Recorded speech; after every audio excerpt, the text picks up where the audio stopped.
بسم اللہ الرحمن الرحیم۔ السلام علیکم۔ میں آپ کا میزبان سمیع ابراہیم حاضر خدمت ہوں خبروں، تبصروں اور تجزیوں کے ہمراہ۔ اگر ہم آج کی اخبارات پر نظر ڈالتے ہیں، دنیا بھر کی جو میڈیا آؤٹلیٹس ہیں ان پر نظر ڈالتے ہیں تو پتہ چلتا ہے کہ ایک بڑی بحرانی کسی کیفیت ہے پوری دنیا میں۔ اور اس وقت چائنا، رشیا، انڈیا، امریکہ ایک آپس میں ایک مقابلہ شروع ہو چکا ہے۔ پاکستان کے لیے میں پچھلے 2-3 ویلاگز میں کہہ رہا ہوں کہ پاکستان کے لیے ایک نئی ونڈو آف اپرچونٹی کریٹ ہو سکتی ہے، لیکن معاملہ بہت ہی سمجھداری سے آگے لے جانے کی ضرورت ہے۔ سب سے پہلے تو تفصیلات آئی ہیں کہ 35 منٹ کی فون کال ہوئی تھی مودی اور ڈونلڈ ٹرمپ کے بیچ، جس میں پاکستان کا ذکر تھا، جس میں پاکستان کی فوج کے سربراہ جنرل عاصم منیر کی جو میٹنگ ہے ڈونلڈ ٹرمپ سے، اس کے حوالے سے ذکر تھا۔ اور وہ ایک مودی نے بڑا اس پہ ریزسٹنس، بڑی ناراضگی اور ایسی گفتگو کی جس کو ڈونلڈ ٹرمپ نے ریجیکٹ کر دیا۔ ڈونلڈ ٹرمپ نے یہی کہا کہ پاکستان اور بھارت کو بیٹھنا چاہیے اور معاملات کو گفتگو کے ذریعے حل کرنا چاہیے۔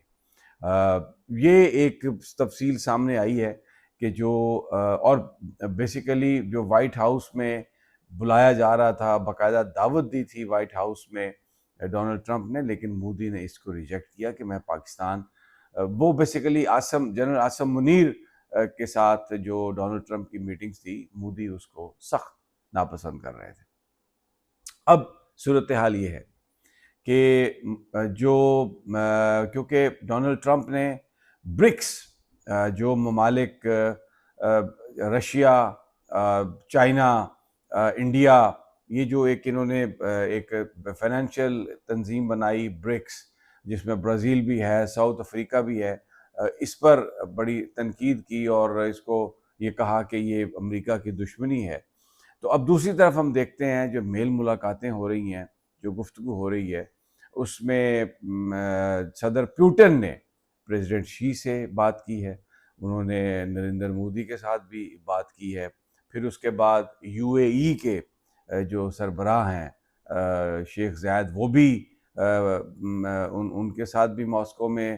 صدر پیوٹن نے بات کی ہے، ساؤتھ افریقہ کے جو صدر ہیں ان کے ساتھ بھی بات ہوئی ہے۔ تو جو اب اگلے 5-6 دنوں میں صدر ٹرمپ کے ساتھ پیوٹن کی ملاقات ہونے جا رہی ہے، ابھی تک پتہ نہیں کہ کس جگہ پر ہونی ہے، لیکن ویری لائکلی، بہت اس حوالے سے یہ کہا جا رہا ہے، میڈیا رپورٹ کر رہا ہے کہ یہ یو اے ای میں ہو، یونائٹڈ عرب ایمریٹس میں پیوٹن اور صدر ٹرمپ کی ملاقات ہو سکتی ہے۔ اب بڑی یہ میک اور بریک اس میں چیزیں ہو سکتی ہیں، اور پیوٹن کے ساتھ معاملات بھی خراب تھے، کیونکہ یہ کہا ٹرمپ نے یہ وارننگ دی تھی کہ فرائیڈے تک اگر ایگریمنٹ یوکرین کے ساتھ جنگ بندی کا نہیں ہوتا تو فردر سینکشن اسرائیل پہ اس پر لگائی جائیں گی، رشیا پر، اور معاملات مزید خراب ہونے کا امکان۔ لیکن اب کیونکہ سمٹ بھی ہو رہا ہے، گفتگو بھی ہو رہی ہے، تو اس بات کا امکان ہے واضح کہ شاید یہ جو ملاقات ہے اس میں کوئی بریک تھرو ہو جائے۔ لیکن جو امریکہ اور بھارت کے جو تعلقات ہیں، جس انداز میں وہ بگڑے ہیں، اب ان کا ریپیئر ہونا اور اس کا فوری طور پر واپس اس سطح پر پہنچنا جہاں پر انڈیا اترا رہا تھا اور اس خطے میں ایک بلی بن کے وہ اپنی جو سپریمیسی تھی اور امریکہ کا ساتھی اتحادی بن کر وہ پاکستان کو ڈرا دھمکا رہا تھا، وہ ایرا اب اوور ہو گیا۔ اور اگر تعلقات بہتر بھی ہونا شروع ہوں گے تو اس نہج پر پہنچنے میں بڑا ٹائم لگے گا۔ اور لیکن پھر جو پاکستان کا جو کردار ہے، میں نے اپنے پچھلے ویلاگ میں بھی کہا، جس طریقے سے پاکستان سامنے آیا، اب اگر پاکستان ایسے موقع پر اپنا ہاؤس ان آرڈر کر لے،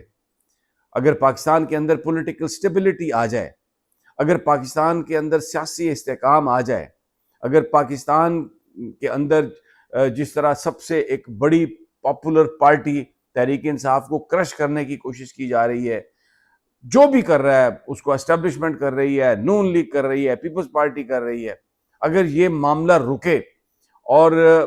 حق سچ کی بنیاد پر، انصاف کی بنیاد پر عمران خان کو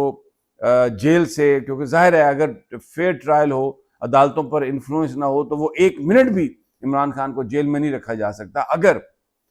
یہ چیز ہو جائے اس وقت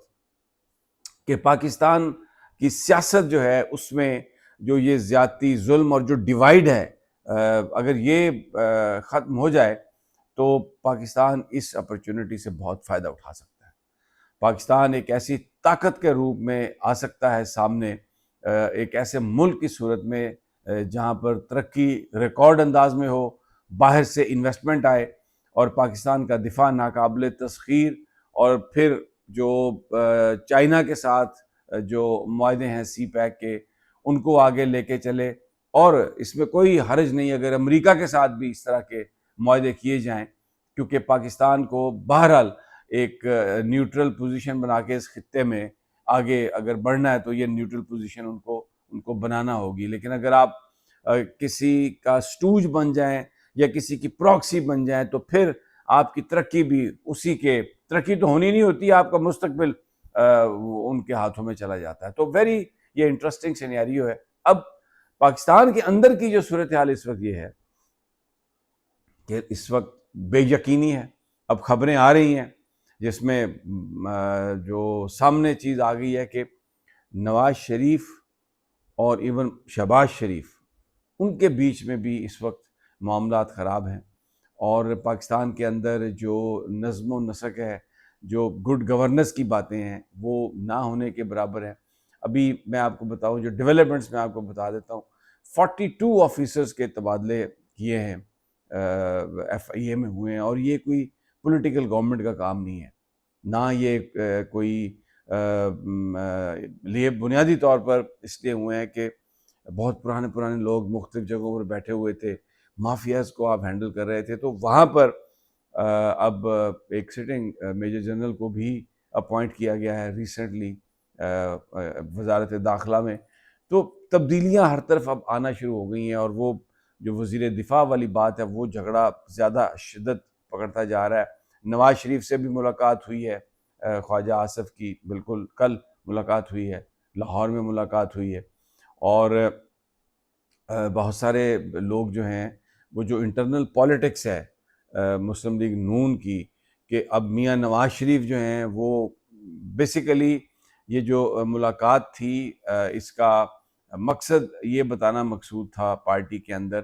کہ خواجہ آصف کے کوئی مریم نواز صاحبہ سے اختلافات نہیں ہیں، یہ ایک بہت بڑا میسج تھا۔ باقی جو باتیں آ رہی ہیں وہ ایک اسپیکولیشن ہے۔ ابھی جو جس طریقے سے اقبال سنگھیڑا پکڑا گیا ہے، کروڑوں روپے اس سے برآمد ہوئے ہیں، اب وہ کس کے خلاف استعمال ہوگا، کیا ہوگا۔ پھر چودھری نعیم جو چونترا سے ایم پی ہیں نون لیگ کے، ان کے گھر پر چھاپے اور یہ سب کچھ۔ تو یہ جو معاملات ہیں پاکستان کے اندر کے جو سیاسی معاملات ہیں وہ بڑے وہ ٹھیک نہیں ہیں، چیزیں سیم پیج پر نہیں ہیں۔ یہ ٹی وی کمنٹیٹرز کہہ رہے ہیں، وہ کمنٹیٹرز جو حکومت کے ترجمان رہے ہیں، مثلا سلیم بخاری صاحب ہیں چینل 24 میں، وہ کہتے ہیں کہ جی معاملات ٹھیک نہیں رہے، معاملات سیم پیج پر نہیں ہے، کچھ نہ کچھ ہو رہا ہے، کچھ نہ کچھ باتیں چل رہی ہیں۔ نجم سیٹھی بھی یہ کہہ رہا ہے۔ تو اور جو بہت سارے حکومتی جو صحافی ہیں ان کے چہروں سے رنگ اڑے ہوئے ہیں۔ تو یہ جو ساری کہانی ہے یہ کسی تبدیلی کا پیش خیمہ ہے۔ اب اللہ کرے کہ یہ تبدیلی ایسی ہو جیسا میں نے پہلے کہا، جس میں پاکستان میں سٹیبلٹی ہو، یہ ذاتی اقتدار کے لیے نہ ہو۔ ابھی تک تو جو ظلم و تشدد ہو رہا ہے پی ٹی آئی پر، مجھے یہ لگتا ہے کہ اب یہ پنجاب حکومت اور جو پولیٹیکل گورنمنٹ ہے، اب یہ اس کی ضرورت ہے، کیونکہ وہ چاہتے ہیں کہ زیادہ سے زیادہ پی ٹی آئی اور اسٹیبلشمنٹ کے بیچ لڑائی ہو، تاثر یہ ہو کہ یہ سب کچھ جو ہے یہ پولیٹیکل گورنمنٹ نہیں کر رہی، کہیں اور سے آ رہا ہے، کیونکہ یہ تاثر اگر نون لیگ قائم کرتی ہے تو ان کو اس کا فائدہ ہوتا ہے۔ لیکن بہرحال اب یہ بڑا امپورٹنٹ ٹائم ہے، تو اگر if we are able to put our house in order، تو اس ساری بدلتی ہوئی صورتحال میں جہاں پر پہلی دفعہ نریندر مودی جو پچھلے کئی سالوں سے اور انڈیا پچھلے بہت عرصے سے اس خطے میں ایک سپرمین کا کردار ادا کرنے کی کوشش کر رہا تھا، اس کو دھچکا لگا ہے، اور پاکستان اس موقع سے فائدہ اٹھا سکتا ہے بشرطے کہ کام صحیح ہوں، اور we should start moving in right direction. اگلی ویڈیو تک اجازت، اللہ نگہبان۔